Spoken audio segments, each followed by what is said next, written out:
Ok, entonces, hoy vamos a ver el tema 3, conceptos sobre orientación por objetos y técnicas de diseño, especificación orientada por objetos. ¿De qué trata esto? De las clases, ¿ok? Vamos a entrar y abordar el tema de la programación orientada por objetos. Y ustedes se preguntarán, ¿qué es la programación orientada por objetos? Denme solo un segundo, que acá se me desordenó la diapositiva. Esto va por acá. Ok. Vamos a definir qué es la programación orientada por objetos. POO, en inglés OOP, dependiendo del lenguaje, lo pueden conseguir definidas con diversas siglas, con diferentes siglas, ¿ok? La programación orientada por objetos se define como un paradigma de la programación que permite desarrollar aplicaciones complejas manteniendo un código más claro y manejable que otros paradigmas anteriores.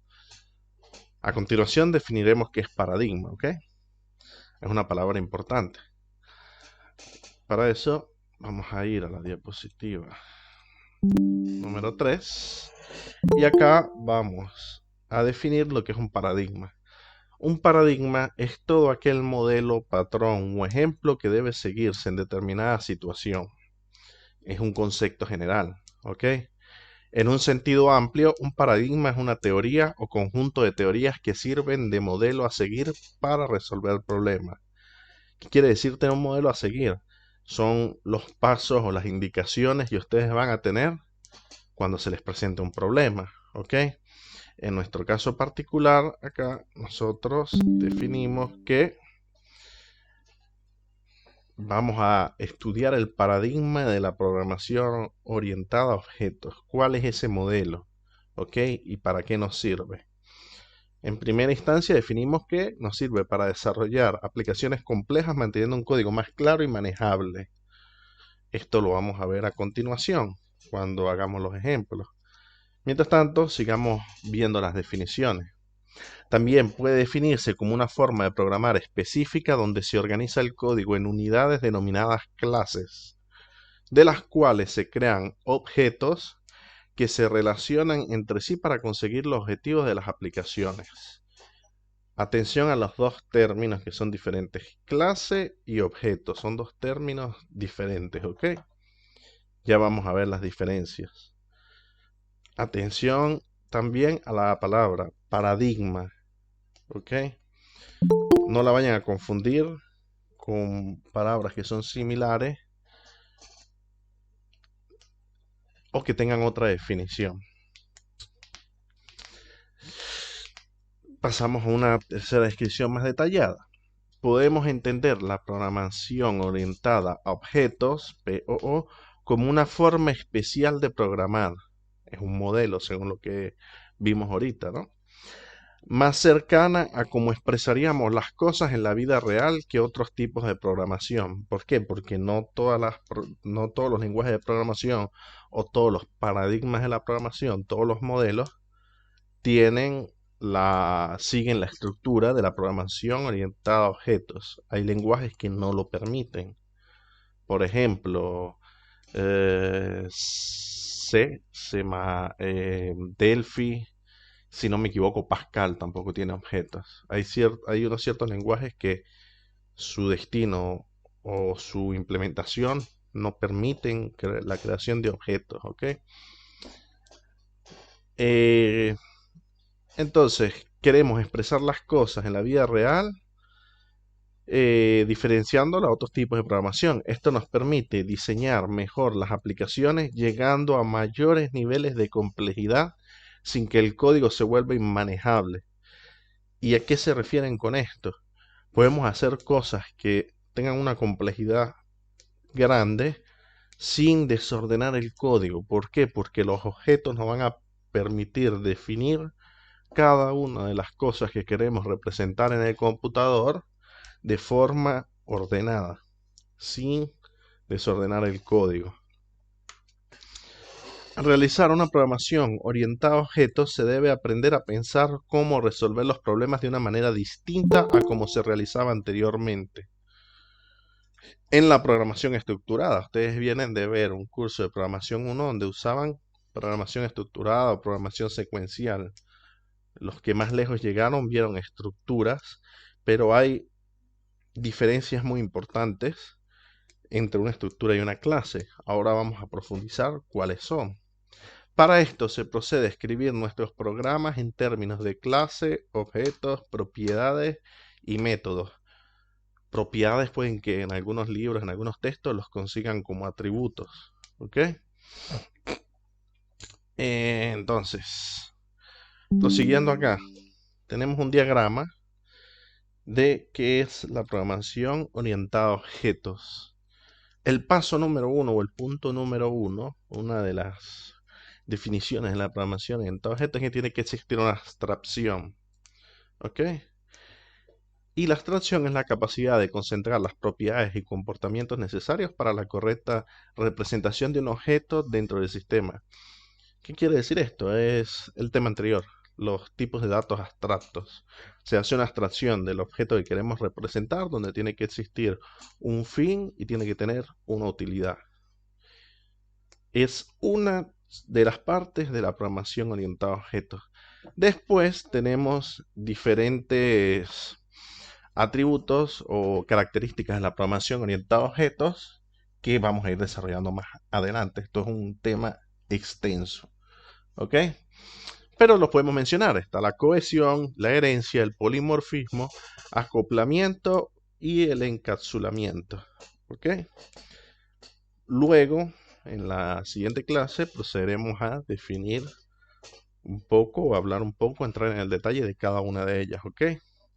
Por ahora empecemos a conectar de qué nos sirve hacer la abstracción en la programación orientada a objetos. ¿Ok? Ya vimos lo que es un paradigma. Tienen que recordarlo muy bien. Teorías que sirven de un modelo a seguir. Un conjunto, es una teoría o un conjunto de teorías que sirven de modelo a seguir para resolver problemas. No confundan la palabra paradigma con paradoja.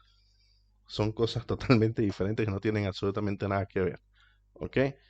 Pero cuando ustedes les hablen de un paradigma, tienen que saber que es una metodología, un patrón, un modelo.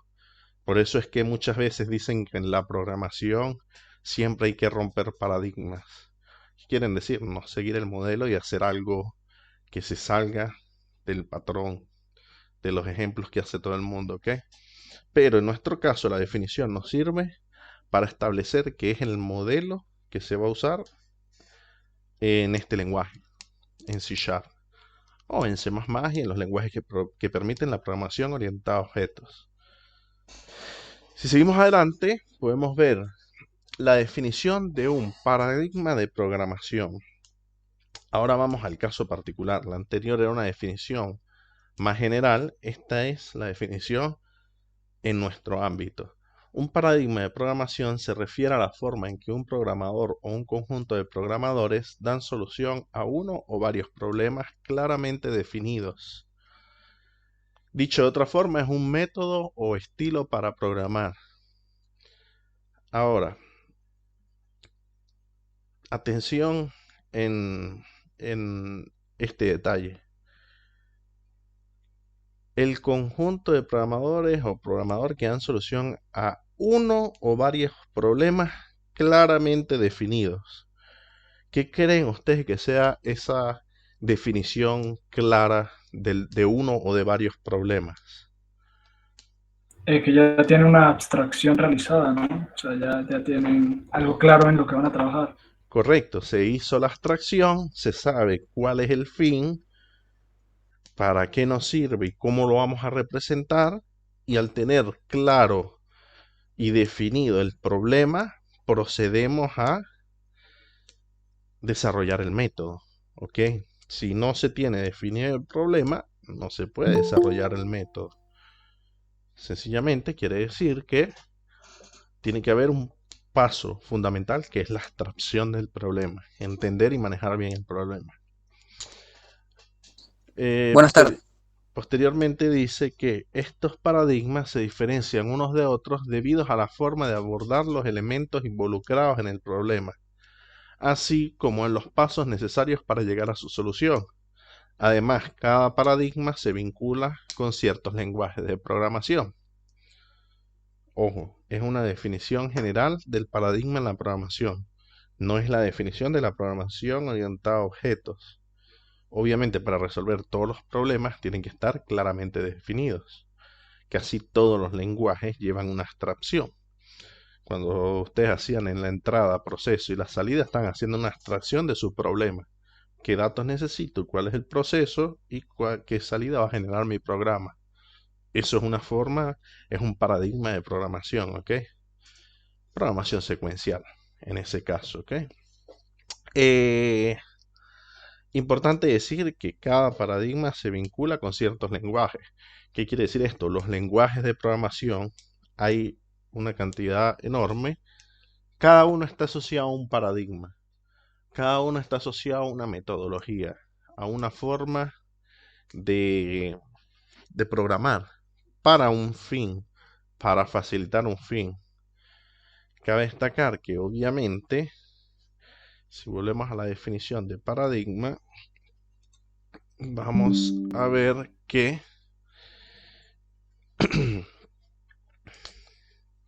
es una teoría o conjunto de teorías, pero ¿quién formula esta teoría o este conjunto de teorías? Las personas. Hay personas que son puristas en hacer todo en programación orientada a objetos. Hay personas que no les gusta porque ocupa más memoria, porque les gusta trabajar de otra metodología, porque simplemente no la conocen. Yo me he encontrado en situaciones laborales en las cuales uno habla de un file JSON y ellos no saben qué es y simplemente dicen, no, no, no, no, estás loco, ¿cómo vamos a hacer eso? Esa cantidad de datos en memoria.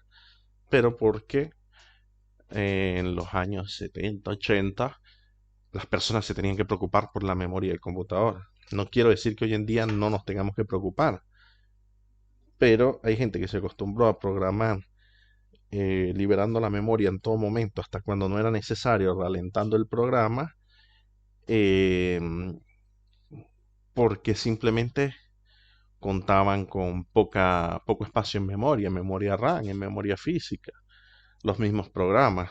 Cuando por allá en los años 2000 un disquete tenía 64 KB, si no me recuerdo mal. Estamos hablando de que hoy en día cualquier pendrive tiene 1 TB. Es muchísimo más la capacidad de información en un dispositivo más pequeño. Pero los paradigmas están asociados a los modelos que quieren seguir una cierta cantidad de personas, ¿ok? Entonces, Ya. Una pregunta, ¿los sí, paradigmas de programación se pueden mezclar? eh, dependiendo de qué tengas que hacer, pero no es algo recomendable, porque tú no puedes agarrar, tomar un lenguaje que esté hecho o un paradigma que esté hecho para la realización de trabajo a nivel de sistema operativo y y usar la lógica que deberías usar para un problema de resolución de un sistema de facturación. ¿Sí?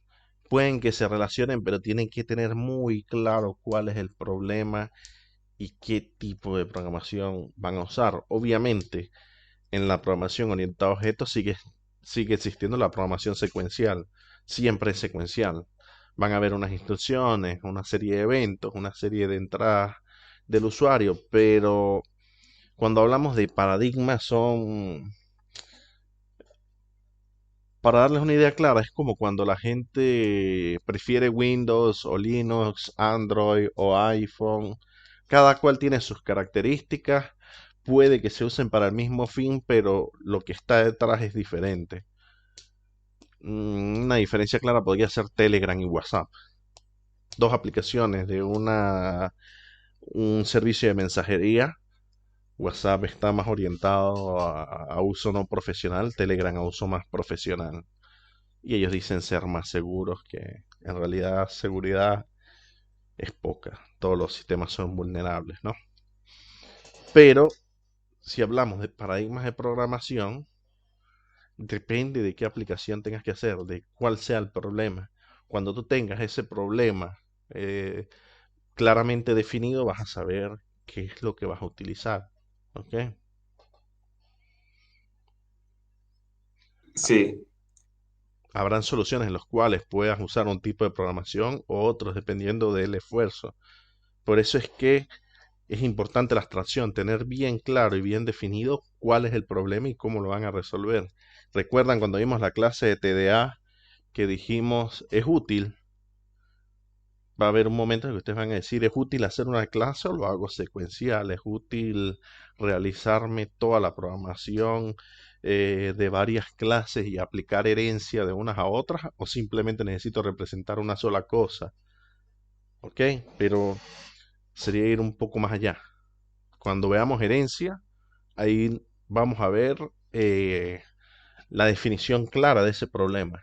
¿Por qué podríamos necesitar herencia, por ejemplo? ¿Sí? sí, Ok. Entonces, cada paradigma en programación se vincula a ciertos lenguajes de programación. El que nos interesa a nosotros, programación orientada por objetos, ¿ok? Entonces vamos a entrar a la definición principal de lo que es una clase, ¿ok? Un concepto un poco teórico. En informática, una clase es una plantilla para el objetivo de la creación de objetos de datos según un modelo predefinido. Es un concepto muy teórico, pero muy concreto y muy bien explicado. Es una plantilla para el objetivo de crear objetos. ¿Qué quiere decir? A partir de las clases, que es la definición, vamos a representar objetos.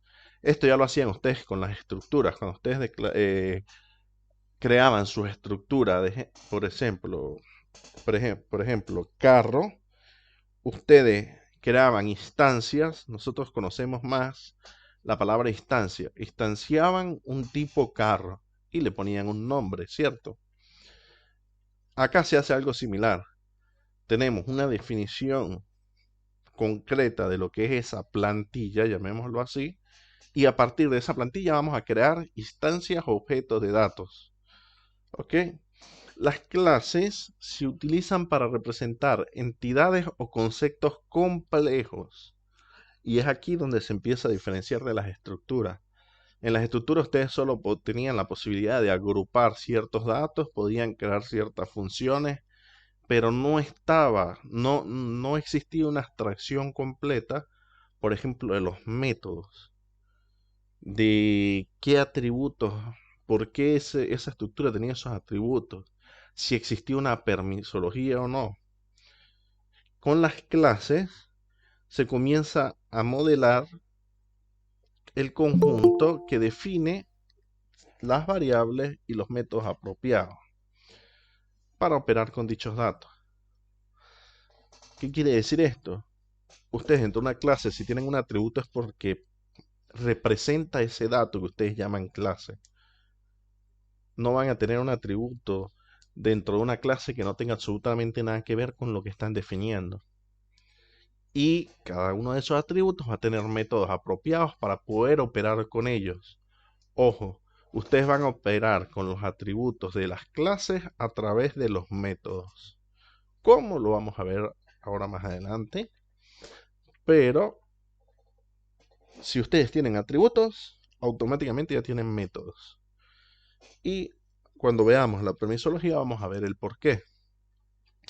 Ahora, cada objeto, ojo, objeto creado a partir de la clase se denomina instancia de la clase. Entonces, volvamos a definir. La clase es la plantilla, el objeto es la instancia de la clase. ¿Ok? En la programación orientada a objetos, una clase es la base principal para los tipos de objetos.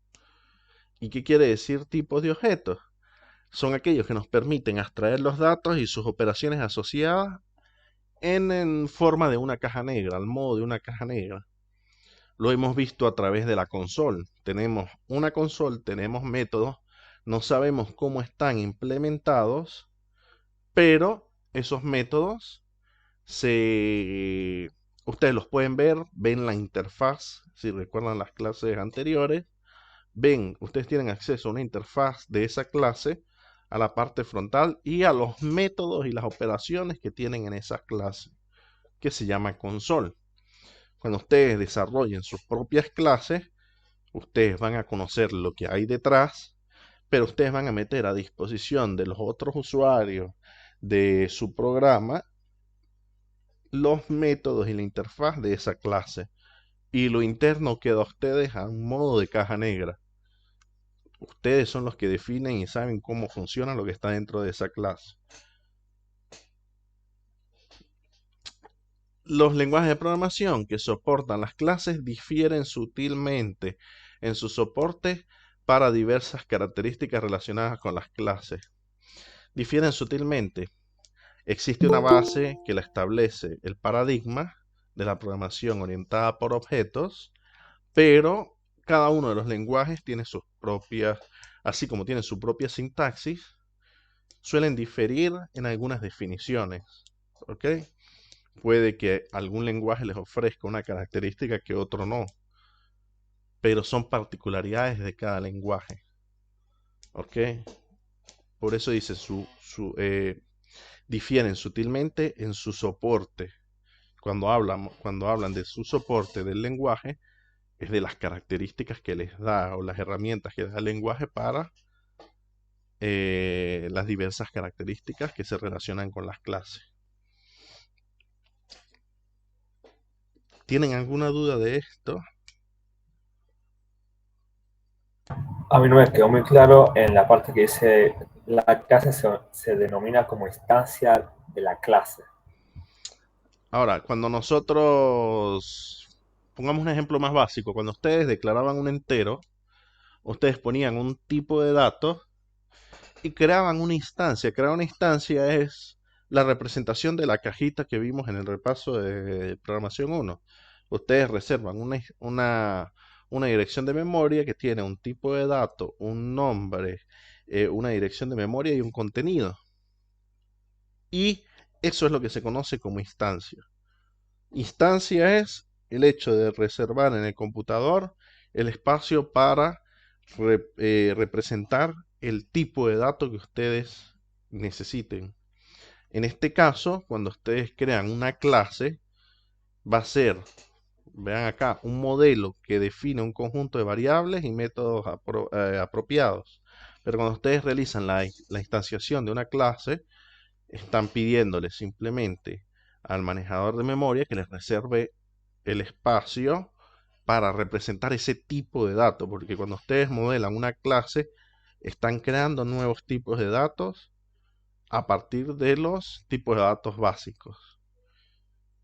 Si se dan cuenta, todos los conceptos se inician a unir, desde estructuras, desde variables, tipos de datos abstractos, todo conlleva a esto, a que ustedes puedan definir sus propios tipos de datos. ¿Sí queda claro? Sí, profe. Ok. Yo tengo una duda con respecto al último párrafo. Los lenguajes de programación que soportan clases difieren sutilmente en su soporte para diversas características relacionadas con la clase. Eso se Sí. refiere a que cada uno va a tener su propia sintaxis. Sí, tienen su propia sintaxis, pero hay algunos que a lo mejor no quisieron definir todos los tipos de permisología porque no las creen necesarias. Hay algunos que te ponen ya herramientas a disposición. Hay algunos que permiten escribir de una forma los get y los set de los atributos. Quiere decir que no todos los manejan igual. Cada uno da el soporte. Existe una base mínima, que es la que nosotros vemos aquí, ¿ok? Nosotros partimos de la teoría, pero cada uno de los lenguajes puede diferir, pero ojo, difieren sutilmente. Cuando les dicen difieren sutilmente, no les están diciendo que se van a encontrar una cosa que no puedan, que no sepan, que no logren entender, porque el paradigma es ese. El paradigma es la programación orientada a objetos y ese paradigma es un modelo. al ser un modelo, tiene unos requisitos mínimos. ¿Ok? Dicen Sí, difiere sí. sutilmente, no es que se van a conseguir cosas totalmente diferentes de un lenguaje a otro. Simplemente, a lo mejor, C# les permite hacer algo que Java no les permite, o viceversa, porque quien desarrolló el lenguaje no lo pensó necesario, o porque quien desarrolló el lenguaje pensó en agregar ciertas cosas para facilitar al programador. Pero son sutilezas, ¿ok? No son cosas grandes. Se pone porque si Sí. ustedes se cambian de un lenguaje a otro, pueden conseguir diferencias sutiles, pequeñas. Claro, pero la base sigue siendo la misma, ¿no? Sí, absolutamente. Ok. El modelo es el mismo, el paradigma es el mismo, por lo tanto la base es la misma.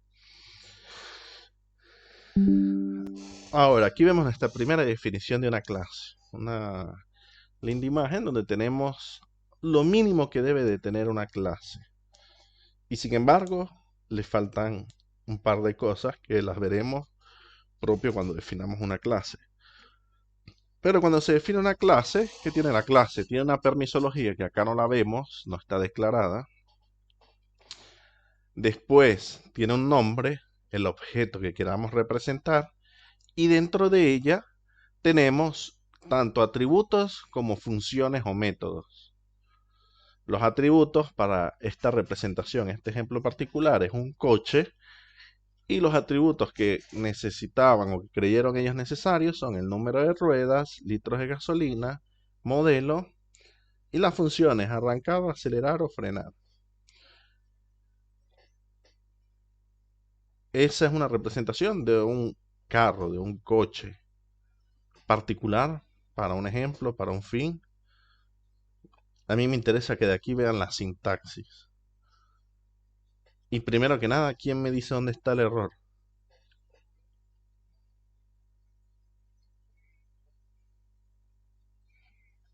¿Alguien vio un error en esa definición? En las llaves, ¿no? No, Que son void. no. Por eso dice funciones o métodos. Que no explica para qué es el coche, no tiene ningún tipo de información. No. Eso es un error de omisión, pero yo creo que ese código no compila. Estoy casi seguro que ese código no Le compila. faltan los paréntesis a los atributos, al final de los No, atributos. los atributos no llevan paréntesis. Y le No falta está el definida número. la permisología de la clase. No, cuando no está definida, toma por defecto privado, si no me equivoco, público. Tengo que verificarla. Pero no es ese el problema. ¿Sí? Le faltan parámetros a las funciones. Podrá ser de que son procedimientos y no funciones los que están ahí, los void. No, no importa. Un método es un procedimiento. Pueden tener Ok, procedimiento. No ok. es que no hacen nada, es que no devuelven nada, para el que comentó en la chat. Hay un error de sintaxis. ¿Sí recuerdan qué es sintaxis? La forma de tilde, el escribir el código, número. ¿no? La La forma... tilde, el número. Exactamente. Yo no estoy seguro al 100%, pero un 99,9% de ese código no compila porque esa U no la puede llevar la clase. No sé si en unas nuevas adaptaciones de C# lo permita, pero caracteres especiales no se pueden poner en nombres de variables. O por lo menos no es recomendado. ¿El piso cuenta como carácter especial? No, O sea, la barra baja. no, la barra baja se usa para diferenciar palabras de esa forma tal cual y como la usaron allí. Ok. Es una prueba interesante de hacer. Obviamente yo esta imagen la conseguí en internet para mostrársela, pero es una prueba interesante de hacer. Yo estoy habituado a no usar caracteres especiales. De hecho, la ñ no se puede utilizar, de eso estoy seguro. Luego hacemos esa prueba a ver si ese código compila o no compila. A mi parecer no compila. Estoy casi seguro que no pueden usar caracteres especiales. Es importante que ustedes se lean el libro que está en inglés. No les he buscado el que es en español. Pero las buenas prácticas de programación. Les va a ayudar bastante a ordenar su código, a escribir correctamente el código, ¿ok? Esa es una de las reglas de la programación. No se pueden usar en nombres de variables caracteres especiales. Desde mi punto de vista, o por lo menos en base a mis conocimientos, está mal. No sé, no lo digo al 100% porque uno, no lo he probado, y dos, desde toda la vida me enseñaron que no se hace así y así no lo hago. Los probamos luego. ¿Y en qué área del código sí se pueden utilizar? Dentro de los strings. Ah, entiendo, claro, tiene sentido. Ujú. Porque es lo que ve el usuario. Ahora, prosigamos. Esta es la definición de una clase, ¿ok? Existe la palabra reservada class, luego viene el nombre de su plantilla o de su clase, y posteriormente dentro de llaves, todo lo que existe entre esas llaves va a ser la definición de la clase. Ustedes van a representar tanto sus atributos como sus funciones, y ya empiezan a ver particularmente que existe una permisología. Public, public, public, public, public, public. Tienen en todos los atributos. ¿Qué quiere decir eso? Que esa clase la puede ver y los atributos los puede modificar todo el mundo. Pero yo por acá más adelante les puse qué tipos de clases tenemos, qué permisologías tenemos. Una parte muy importante de la programación orientada a objetos es la clasificación de los tipos de clases existentes. Vuelvo y les repito, estas pueden variar según el lenguaje. Allí puede que haya parte de las sutilezas. Y cada una tiene sus propias características y ventajas. Un programador que conoce estas características sabe cuándo debe usar una y no otra. De manera que se desarrolla un buen software. ¿Qué quiere decir esto? Es importante saberlo y conocerlo. ¿Ok? Los tipos de clase existentes en C# son, yo las busqué particularmente para C#, que es lo que vamos a ver nosotros, pero si no me equivoco es una de las más completas porque tiene permisología, tiene 4, 6, 7 tipos de permisología. ¿Ok? Public. La clase puede ser utilizada en cualquier proyecto. Y cuando dicen cualquier proyecto, quiere decir que si algún otro programa ve o desde alguna forma puede acceder o comunicarse con su programa, puede manejar la clase. ¿Ok? Lo dejo así, general y abierto, ¿por qué? Porque puede ser a través de una API, a través de web scraping, puede ser a través de muchas cosas. Pero si la permisología es public, quiere decir que puede ser utilizada en cualquier proyecto.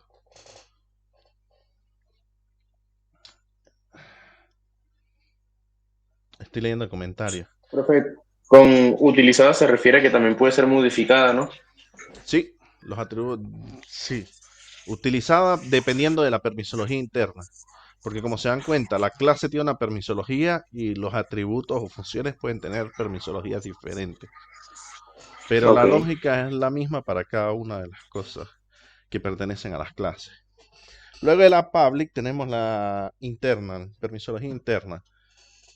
Y quiere decir que la clase está limitada al proyecto en el cual está definida. Ustedes, Visual Studio, les permite realizar varios proyectos y ponerlos todos, hacer como módulos, ¿ok? De diferentes proyectos que se comunican entre ellos y se ven entre ellos. Ven cada una de las clases y los atributos que están definidas. Si ustedes declaran internal, quiere decir que está limitada al módulo en el cual ustedes definan esa clase. O un módulo de un mismo proyecto más grande que esté en el mismo entorno, pero sea un módulo diferente, un proyecto diferente, no va a poder ver y acceder a esa clase. ¿Ok? Private, privada. La clase solo puede usarse en el módulo en la que está definida. Solo la puede ver el módulo que la define. Eso quiere decir que si ustedes ponen una clase privada en una ventana, así esté en el mismo proyecto y se creen otra ventana, la segunda ventana no va a ver la que ustedes definieron como private en la primera. ¿Para qué sirve todo esto de las permisologías? Por seguridad. Ustedes son quien decide quiénes pueden llegar a ver las clases, quiénes pueden llegar a ver sus atributos o sus métodos. ¿Ok? Después tenemos una particular. Protected. Protected o protegido quiere decir que la clase solo puede ser utilizada en una subclase. Es decir, solo se puede utilizar protected para una clase declarada en otra clase. Además de esto, está la herencia. Esto quiere decir que cuando ustedes protegen las clases, obviamente ella misma tiene acceso a sí misma. Pero si bien utilizada en una subclase, esta subclase va a poder acceder a todo lo que fue declarada en la primera clase. Obviamente para esto hay ejemplos que vamos a hacer donde vamos a ver las diferencias entre una y otras clases. El Visual Studio les ayuda porque les muestra, les da el error si ustedes no tienen permisos para hacer una clase o un método. Protected Internal. Esta, si no me equivoco, es muy particular de C#. Yo no la he visto en otros lenguajes, pero obviamente no los conozco todos. Y es simplemente la suma de internal y protected. Solo puede ser usada en el proyecto en el cual está definida y solo la puede utilizar ella o una subclase. Más nadie puede acceder a esa clase o a sus métodos. Abstract. Las clases abstractas son clases particulares, muy particulares. Tengo que buscar un ejemplo para mostrárselos en el cual ustedes puedan entender bien el concepto. Yo les voy a explicar la definición, pero no es un concepto fácil de entender, ¿ok? Porque la clase abstracta no les permite crear una instancia de la clase. ¿Qué quiere decir? No les permite crear un objeto de esa clase. Recuerden que instancia, variable, objetos son sinónimos para nuestro caso. Solo sirve para ser heredada como la clase base. Obviamente, para llegar hasta acá tenemos que ver herencia primero, cómo se heredan las clases. Pero, además de no poder ser instanciada, tienen definidos los métodos, pero sin ninguna operatividad, con lo que se suele escribir estos métodos en las clases derivadas. ¿Qué quiere decir esto? Ustedes pueden crear una clase que sea base, realmente base, por decir la clase figura, y la pueden hacer abstracta. En su clase figura, ustedes definen que todas las figuras tienen un área, un perímetro, y que pueden hacer el cálculo del área, el cálculo del perímetro, pero allí no definen nada. Después, cuando veamos herencia lo van a entender mejor, sus clases círculo, rectángulo, triángulo van a heredar de figura, porque todas tienen los atributos base que comparten todas en común. ¿Ok? Esto se hace para no representar más veces los mismos atributos. Y dentro de la clase que va a heredar de esa figura que es abstracta, ustedes van a definir los métodos de esa clase que crearon arriba y dejaron sin operatividad. La van a definir dentro de la clase que las hereda. Obviamente, les repito, estamos yendo más adelante. Esto hace parte de herencia. Hasta que no vean herencia no lo van a entender del todo. Profe, una pregunta. O sea, entonces Abstract es como una plantilla que categoriza las clases que hereda, ¿no? Sí, pero pueden hacer herencia sin necesidad de la clase abstracta. Las clases Entiendo, pero abstractas o sea, en tienen este caso es como una plantilla, ¿no? Sí, es una plantilla para solo heredar métodos y atributos. Ok. Digamos, métodos definidos, pero que no pueden tener operatividad porque la clase abstracta no sabe quién la va a heredar. Y no saben qué cambia. El cálculo del perímetro no es igual para un círculo, para un cuadro y para un triángulo, ¿cierto? Entonces van a ser esas Ajá. clases que usan la plantilla figura las que van a definir cómo van a funcionar cada uno de esos métodos. ¿Ok? Entiendo, entiendo.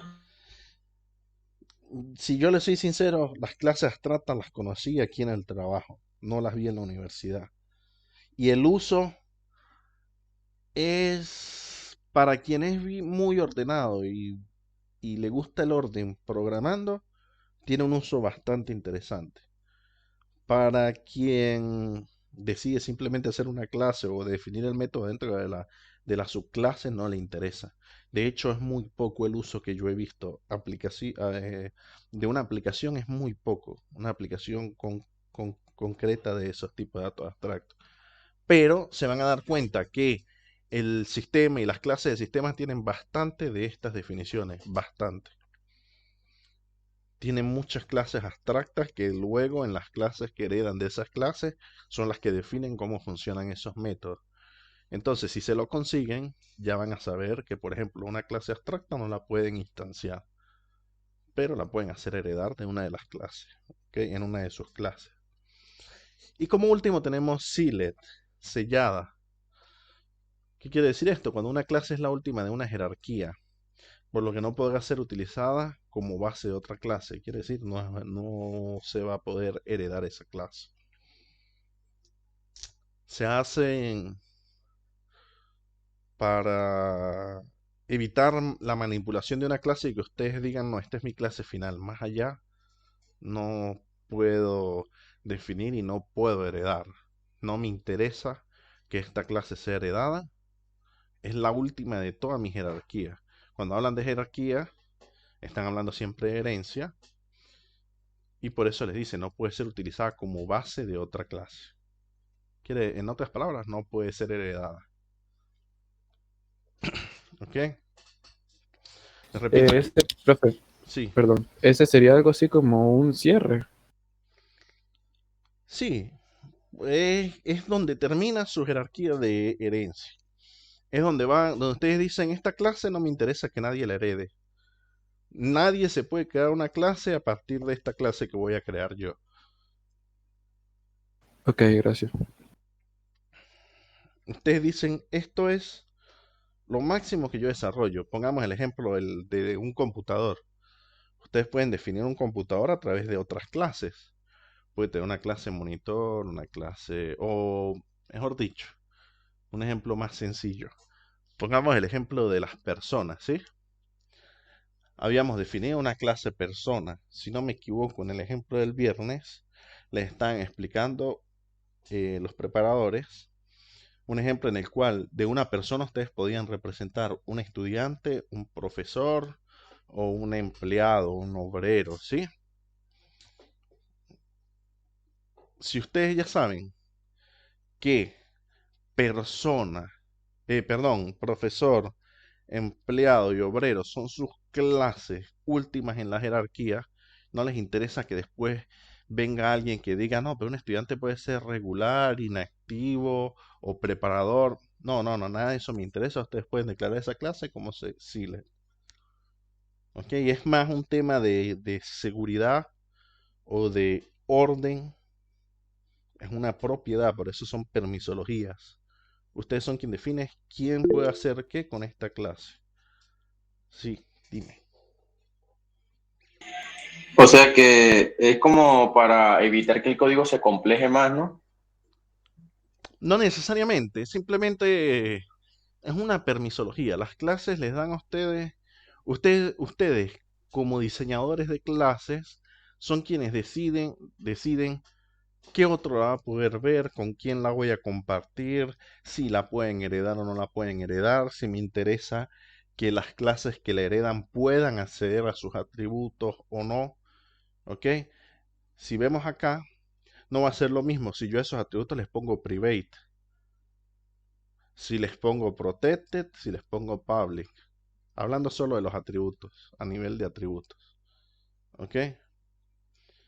Eso quiere decir que los private nada más pueden ser manejados entre estas llaves. O a través de los métodos que yo decida crear aquí. Nadie fuera de estas llaves va a poder acceder a estas variables. Si los pongo protected, quiere decir que si yo me hago otra clase que herede de esta, va a poder acceder a esos atributos. ¿Ok? Si los pongo públicos, quiere decir que todo el mundo fuera de estas llaves los puede ver y los puede modificar y los puede tocar. Obviamente hablando de las instancias o los objetos que ustedes creen. ¿Sí? ¿Queda claro? Sí. Sí, profe. Sí, profe. ¿Alguna otra duda?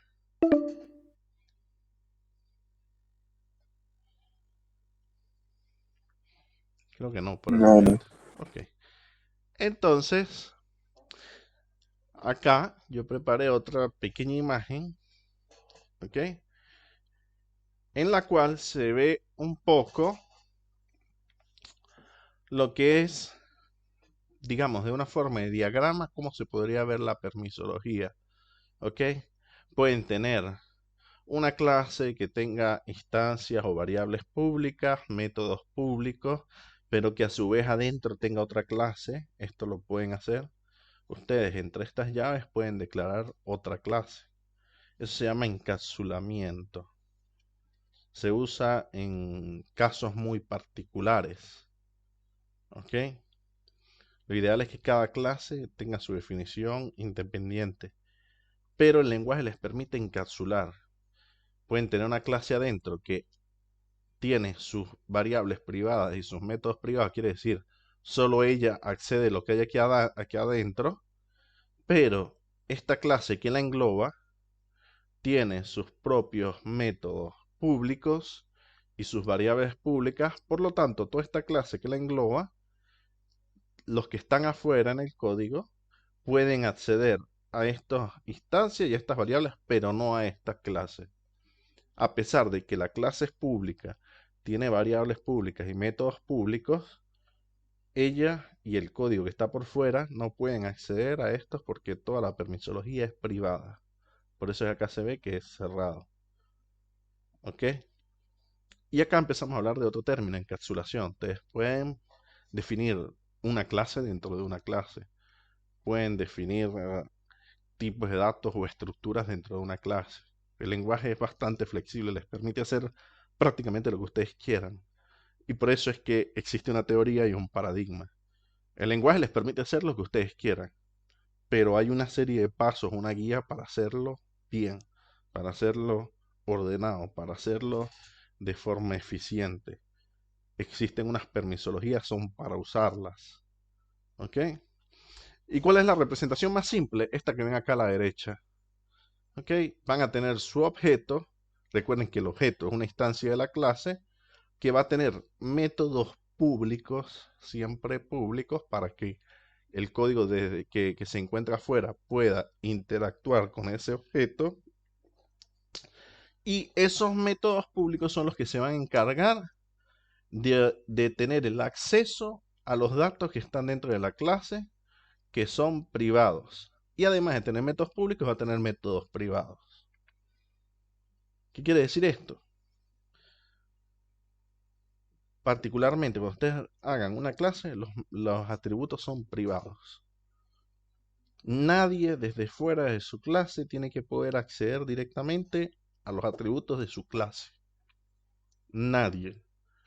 El único que puede manejar y cambiar esos atributos tienen que ser los métodos que ustedes decidan. Y si ustedes quieren que alguien desde afuera cambie esa información, tiene que pasar a través de esos métodos. No puede tener acceso directo a los datos o atributos que estén dentro de la clase. ¿Por qué? Volvamos acá al ejemplo. Tenemos modelo, litros de gasolina, número de ruedas.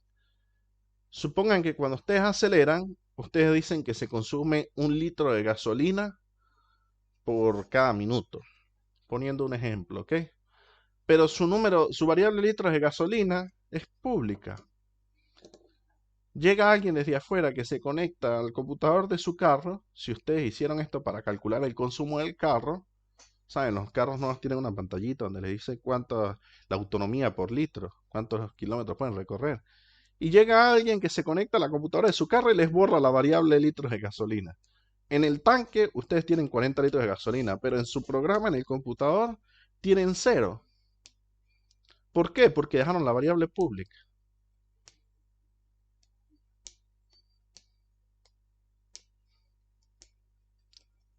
Lo peligroso es que simplemente la clase, que es la que se debería encargar a través de esos métodos, o sea, arrancar o acelerar, de calcular el consumo de gasolina, también hay otros factores, kilómetros, pero acá en un ejemplo básico y claro, los métodos que son los que deberían modificar esos atributos, lo hacen, pero alguien más externo accedió al atributo y lo modificó porque ustedes lo dejaron público. Entonces eso ya de una vez se lo digo mal. Sí, dime. Entonces, en ese caso es mejor dejarlo en privado todo. Dependiendo de la herencia. Partamos desde el punto de que si usted no está seguro, usted pone los atributos privados. La única forma de acceder a ellos tiene que ser a través de las funciones o métodos que usted defina. Después definiremos cuándo van a ser protegidos, cuándo van a ser privados y cuándo van a ser públicos. Tiene que ser un atributo que todos los objetos que ustedes quieran representar los tengan y que para ustedes no sea importante. Ok, ok. Muy poco pasa. Porque al ustedes poner público le están dando acceso a todo el mundo que tenga acceso a ese elemento a poder modificar ese atributo, interna o externamente. Y eso es peligrosísimo. Sí, dime.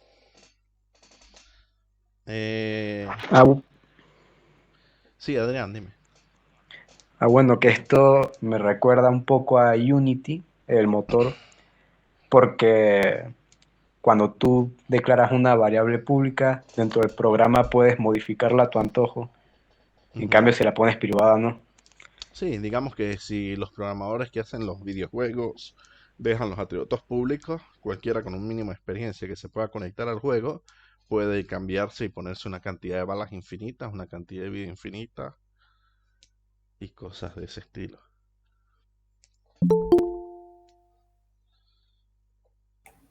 Profe, Sí, en la parte de la palabra reservada class de arriba, en ese código, ¿sí? ¿cómo es? De permiso, ¿qué atributo trae por defecto?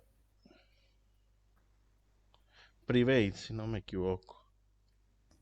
Y si yo quisiese colocar que esa clase es pública, Le pones por delante public class. ok, entonces estaría haciendo eso, me puedo evitar colocarle a los atributos de las funciones públicas No, también, no. ¿o no? Cada miembro tiene sus propias permisologías. Entonces, aunque yo coloque la clase en público, si los atributos están en privado, aún así no puedo acceder desde otro programa. Sí, correcto. Ok, ok. Hagamos una pequeña pausa de 10 minutos y luego continuamos con la clase, ¿sí? Ok.